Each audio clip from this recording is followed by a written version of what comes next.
Gloire et fortune, les deux choses que beaucoup de gens poursuivent tout au long de leur vie. Mais même la célébrité ne peut protéger quiconque de la tragédie. Dans cette vidéo, nous racontons les histoires de 5 crashs d'avions qui ont coûté la vie à des figures célèbres parties bien trop tôt.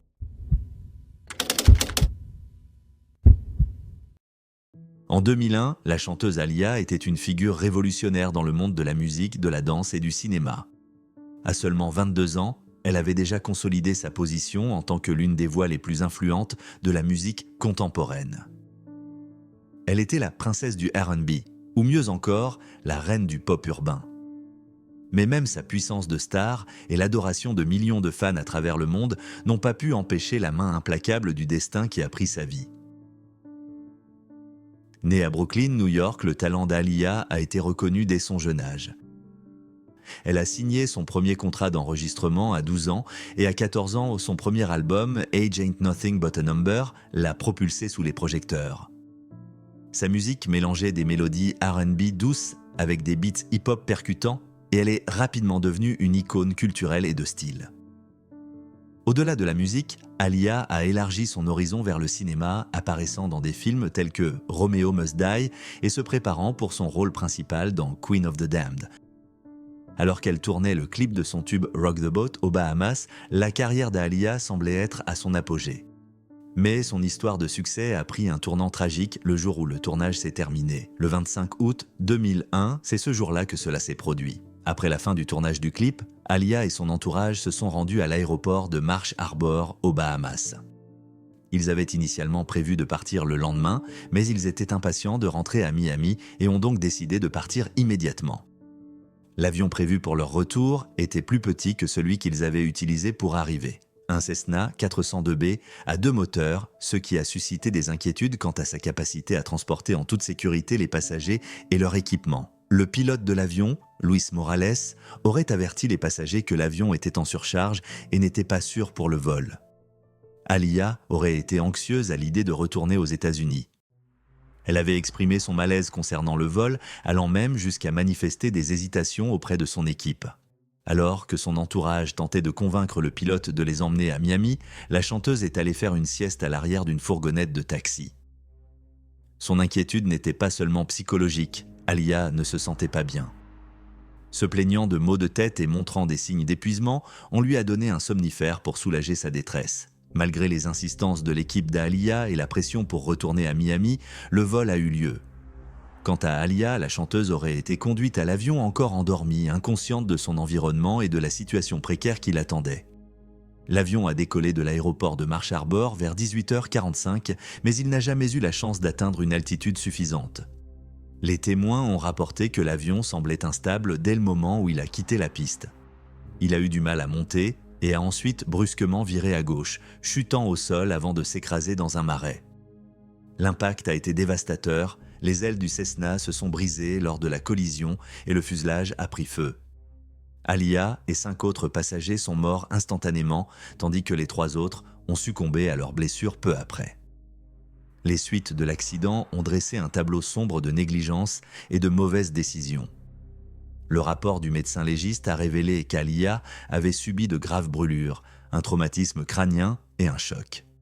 Même si elle avait survécu à l'accident initial, ses blessures étaient trop graves pour qu'elle puisse s'en remettre. Des investigations supplémentaires ont révélé des détails plus inquiétants sur les conditions du vol. L'avion avait été surchargé de 700 livres, bien au-delà de sa capacité de sécurité. De plus, il a été révélé que le pilote, Morales, n'était pas autorisé à piloter le Cessna 402B et avait falsifié ses dossiers de vol pour obtenir son poste chez Black Hawk International Airways. Les rapports toxicologiques ont trouvé des traces d'un stimulant illicite et d'alcool dans son système, jetant encore plus de doutes sur les circonstances ayant conduit à la catastrophe.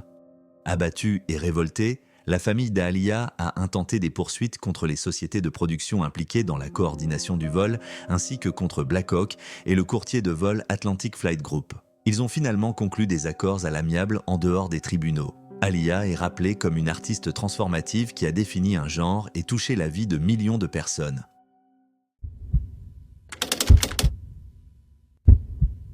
Le 31 décembre 1972, la légende du baseball Roberto Clemente monta à bord d'un avion dans le cadre d'une mission humanitaire. Connu pour sa carrière remarquable sur le terrain et son profond sens des responsabilités sociales en dehors, Clement se rendait au Nicaragua pour y livrer de l'aide après qu'un tremblement de terre dévastateur ait frappé le pays. Mais ce geste humanitaire allait tragiquement devenir son dernier.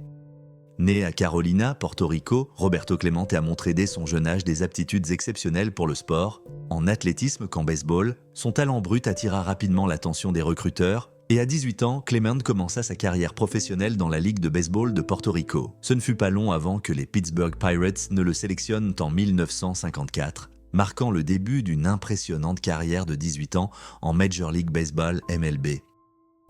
L'ascension de Clement dans la MLB fut remarquable. Il fut sélectionné 13 fois pour le All-Star Game et obtint 12 gants d'or pour sa défense incomparable au champ droit.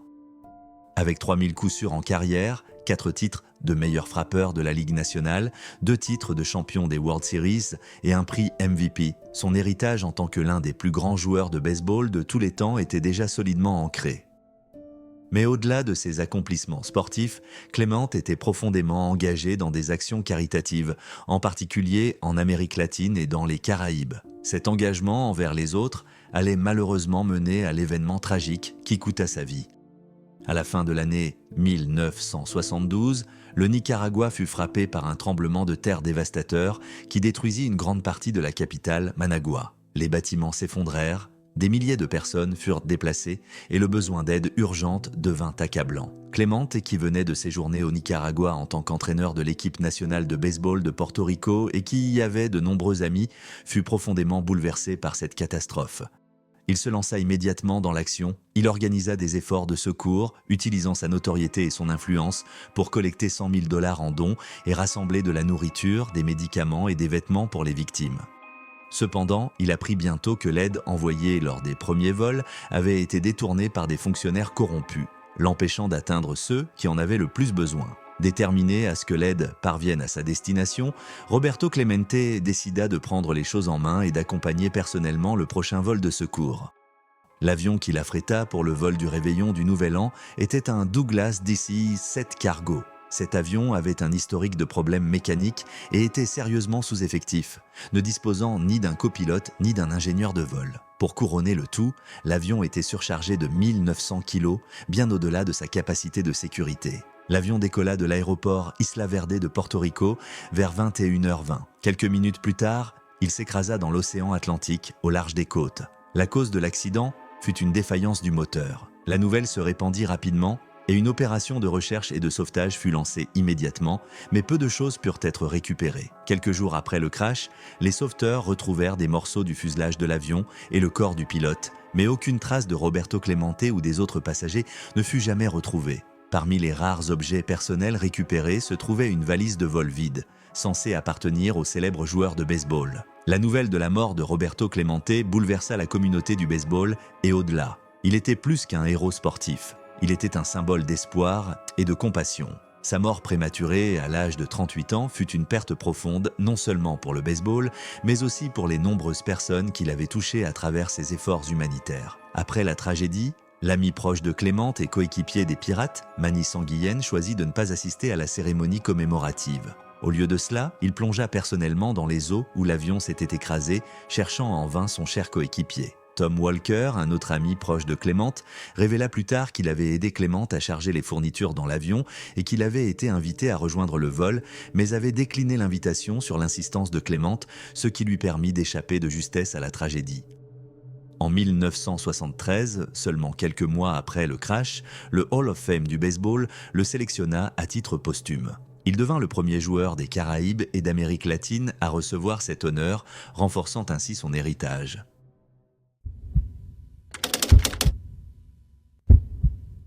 Le 20 octobre 1977, juste quelques jours après la sortie de leur 5e album studio, le groupe Lynyrd Skynyrd se trouvait à bord de son avion affrété en direction de Baton Rouge en Louisiane. Mais ce qui avait commencé comme un vol de routine vers leur prochain concert se transforma en l'un des moments les plus sombres de l'histoire du rock. Lynyrd Skynyrd, parti de débuts modestes, était devenu l'un des groupes les plus emblématiques du rock sudiste. Formé à Jacksonville, en Floride, en 1964, le groupe s'était forgé une base de fans fidèles grâce à son mélange unique de rock, blues et musique country. Au milieu des années 1970, leur succès était devenu considérable et ils étaient désormais des icônes du rock.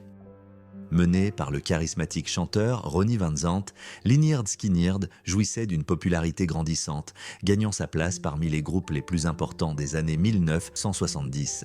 Le 17 octobre 1977, Lynyrd Skynyrd venait tout juste de sortir son 5e album studio, Street Survivor, et était en tournée pour le promouvoir. 2 jours plus tard, il se produisait au Greenville Memorial Auditorium en Caroline du Sud. Le 20 octobre 1977, le groupe se dirigeait vers Baton Rouge en Louisiane pour un concert prévu à l'Université d'État de Louisiane. Cependant, des inquiétudes concernant la sécurité de l'avion qu'ils avaient affrété auprès de la compagnie L&J d'Addison, au Texas, commençaient à peser sur le groupe. Le Convair CV240 dans lequel ils voyageaient avait près de 30 ans, et de nombreux membres du groupe et de l'équipe avaient exprimé des réserves à son sujet. Quelques jours plus tôt, des flammes avaient été aperçues sortant du moteur droit, ce qui augmentait la peur générale. Cassie Gaines, la choriste du groupe et sœur du guitariste Steve Gaines, était particulièrement inquiète et avait même demandé à voyager par voie terrestre plutôt qu'en avion. Cependant, elle fut finalement convaincue de monter à bord. Ronnie Van Zant, le chanteur principal, connu pour son attitude sans peur,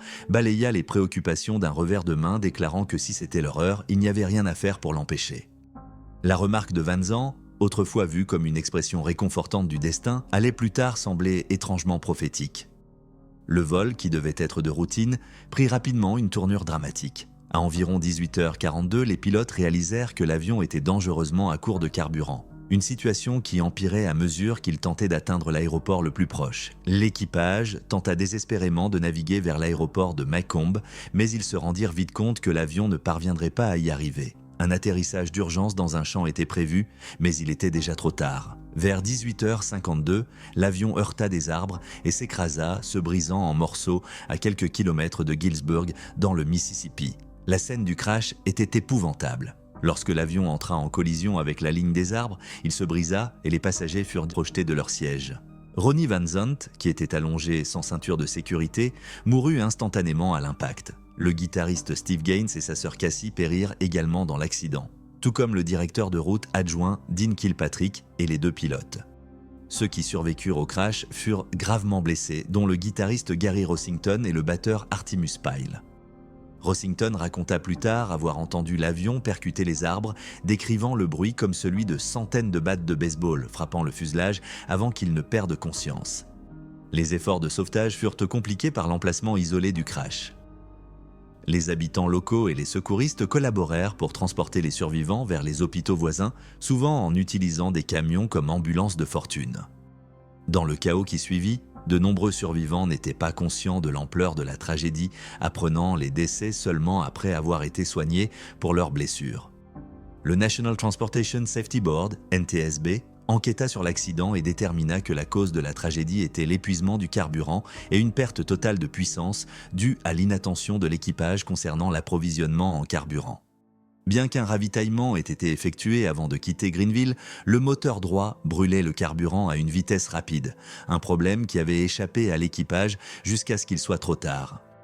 La perte de Ronnie Van Zant, Steve Gaines et Cassie Gaines fut un coup dévastateur pour Lynyrd Skynyrd et ses fans. Le groupe ne remonta pas sur scène pendant une décennie, jusqu'en 1987. Bien qu'il se soit reformé plus tard sous la direction de Johnny Van Zant, le frère de Ronnie, l'ombre du crash demeura toujours présente.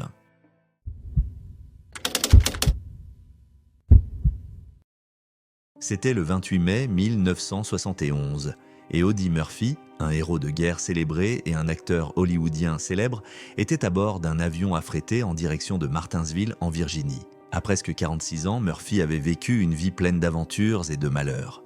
Mais rien ne pourrait rivaliser avec le destin tragique qui l'attendait. Audie, Leon Murphy, naquit le 20 juin 1925 dans une famille de métayers du comté de Hunt, au Texas. La vie était difficile, surtout après que son père abandonna la famille et que sa mère mourut lorsqu'il était adolescent. À l'éclatement de la Seconde Guerre mondiale, Murphy était déterminé à servir son pays bien qu'il soit mineur. Avec l'aide de sa sœur, il falsifia son âge pour s'enrôler. À partir de ce moment-là, sa légende commença. Le service militaire de Murphy fut tout simplement extraordinaire. Il gravit rapidement les échelons, faisant preuve d'un courage et d'un leadership sans pareil sur le champ de bataille. À l'âge de 19 ans, il était devenu l'un des soldats les plus décorés de l'histoire des États-Unis, recevant toutes les distinctions militaires pour sa bravoure de l'armée américaine. Ses actions pendant la bataille du Colmar en France, où il repoussa à lui seul une compagnie de soldats allemands et mena une contre-attaque tout en étant blessé, lui valurent la médaille d'honneur. Après la guerre, Murphy se tourna vers Hollywood, où il entama une carrière d'acteur de 21 ans. Il joua dans de nombreux films, dont To Hell and Back, un film biographique basé sur ses mémoires. Bien qu'il connût le succès dans l'industrie cinématographique, Murphy souffrait de ce qui serait aujourd'hui reconnu comme un trouble de stress post-traumatique. Il dépendait des somnifères pour combattre son traumatisme lié à la guerre et dormait avec un pistolet chargé sous son oreiller. Mais malgré sa célébrité et ses réussites, la vie personnelle de Murphy était loin d'être glamour, marquée par des difficultés financières et les effets persistants de la guerre. Le 28 mai 1971, Murphy voyageait lors d'un voyage d'affaires à bord d'un Aero Commander 680 Super, un avion bimoteur appartenant à la Colorado Aviation Company. Le vol, qui partait d'Atlanta, en Géorgie, était à destination de Martinsville, en Virginie. Murphy et les autres passagers se rendaient sur place pour inspecter une usine dans l'espoir d'investir dans Modular Properties, une société spécialisée dans les structures préfabriquées. Cela pourrait potentiellement aider Murphy à surmonter ses difficultés financières. Le pilote, Herman Butler, comptait plus de 8000 heures de vol mais n'avait pas de licence d'instrumentation, une qualification essentielle pour naviguer en toute sécurité dans des conditions météorologiques défavorables. Alors que l'avion approchait des montagnes Blue Ridge, les conditions météorologiques se détériorèrent rapidement. Des nuages, de la pluie et du brouillard réduisirent la visibilité à presque zéro. Bien que Butler ait initialement volé sous les règles de vol à vue, qui reposent sur la capacité du pilote à voir le terrain et à éviter les obstacles, il se retrouva rapidement dans des conditions météorologiques de vol aux instruments, signifiant qu'il volait à l'aveugle dans des conditions nécessitant une navigation par instrument. Malheureusement, sans la certification appropriée, Butler était mal préparé pour gérer ces conditions. Des témoins rapportèrent avoir vu l'avion voler de manière erratique, entrant et sortant des nuages et se rapprochant dangereusement du sol près de Galax, en Virginie. À un moment donné, l'avion tenta d'atterrir sur une autoroute, mais échoua. Quelques instants plus tard, il disparut dans le ciel brumeux, se dirigeant vers l'ouest, en direction des montagnes Blue Ridge. La dernière communication du pilote eut lieu à 11h49, lorsqu'il demanda un rapport météorologique à la station de service aérien de Roanoke. Malgré les conditions de plus en plus mauvaises, le pilote n'indiqua aucune détresse. À 12h08, la tragédie frappa. L'Aero Commander s'écrasa contre le flanc de Brush Mountain à une altitude de 2700 pieds, à 22 km au nord-ouest de Roanoke, en Virginie. L'avion, se déplaçant à grande vitesse, heurta la pente boisée, tuant instantanément les 6 personnes à bord. En raison du mauvais temps et de l'emplacement reculé du site du crash, ce n'est que le 31 mai que les débris furent retrouvés par des membres de la Civil Air Patrol. Le Conseil national de la sécurité des transports conclut plus tard que l'accident était le résultat de la décision du pilote de poursuivre un vol visuel dans des conditions météorologiques défavorables. Ne possédant pas les qualifications nécessaires pour voler uniquement avec des instruments, Herman Butler ne réussit pas à naviguer en toute sécurité à travers les montagnes, ce qui mena à l'accident fatal. La mort de Murphy fut une perte dévastatrice non seulement pour sa famille, mais pour tous ceux qui admiraient son service et ses accomplissements. Sa tombe au cimetière national d'Arlington reste un témoignage de son héritage. C'est l'une des plus visitées à Arlington après celle du président John F. Kennedy.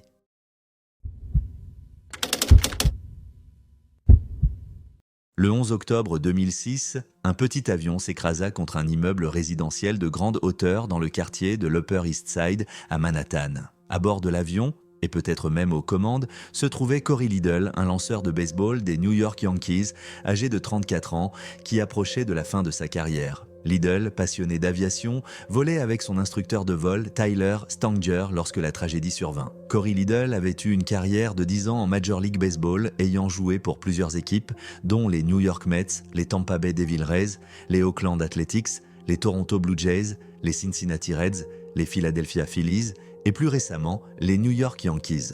Liddell était connu pour sa forte capacité à lancer en tant que lanceur droitier. Il fit ses débuts en Ligue majeure avec les Mets en 1997 et se bâtit une solide réputation au fil des années. Bien qu'il ne fût pas une superstar, il était un performeur fiable sur le monticule, reconnu pour son esprit compétitif et son caractère franc, ce qui le rendait parfois impopulaire parmi les fans et les autres joueurs. Il était critique envers les joueurs utilisant des stéroïdes, comme Barry Bonds. La passion de Liddell pour l'aviation s'était intensifiée dans les années précédant l'accident. Il obtint son brevet de pilote au début de l'année 2006 et acheta un Cirrus SR-20, un avion monomoteur. La même année, la saison des Yankees se termina en octobre par une défaite lors de la série de division de la Ligue américaine, et Liddell, accompagné de son instructeur de vol Stanger, partit pour ce qui devait être un vol de découverte routinier. L'avion décolla de l'aéroport Teterboro du New Jersey à 14h21. Liddell et Stanger avaient du prévu de survoler les monuments emblématiques de New York, tels que la Statue de la Liberté, le pont de Brooklyn et l'Empire State Building. L'itinéraire les conduisait le long de l'East River, où les pilotes peuvent voler sous les règles de vol à vue, ce qui signifie qu'ils naviguent à vue plutôt que de se fier uniquement aux instruments. Cependant, la catastrophe se produisit lorsque de fortes rafales de vent venant de l'est dévièrent l'avion de sa trajectoire. Alors que l'appareil tentait de faire un virage de 180 degrés au-dessus de la rivière, il fut pris dans le vent et soufflé contre le Bel Air Apartments, un immeuble résidentiel de 50 étages situé rue 72 Est. L'avion heurta le bâtiment autour du 30e étage, s'écrasant la tête la première et enflammant plusieurs appartements. L'impact tua instantanément Liddell et Stanger, bien que, miraculeusement, personne dans l'immeuble ou dans la rue ne perdit la vie. L'accident provoqua une grande inquiétude à New York. Avec les souvenirs encore vifs des attentats du 11 septembre, la vue d'un avion percutant un gratte-ciel raviva les craintes d'un autre attentat terroriste. Cependant, les autorités écartèrent rapidement toute hypothèse criminelle, concluant que l'accident était une tragédie accidentelle. Le National Transportation Safety Board, NTSB, lança une enquête et conclut finalement que l'accident était dû à une erreur du pilote. Selon leur rapport, la tentative de l'avion de faire un virage brusque dans un espace restreint fut mal exécutée, ce qui entraîna l'accident. Il n'a pas été possible de déterminer si Liddell ou Stanger étaient aux commandes lorsque l'accident se produisit. Les Yankees portèrent des brassards noirs en mémoire de Corey Liddell tout au long de la saison 2007, et sa veuve ainsi que son jeune fils lancèrent le premier lancer symbolique au Yankee Stadium lors du jour d'ouverture. Liddell laisse derrière lui une femme et un fils de 6 ans.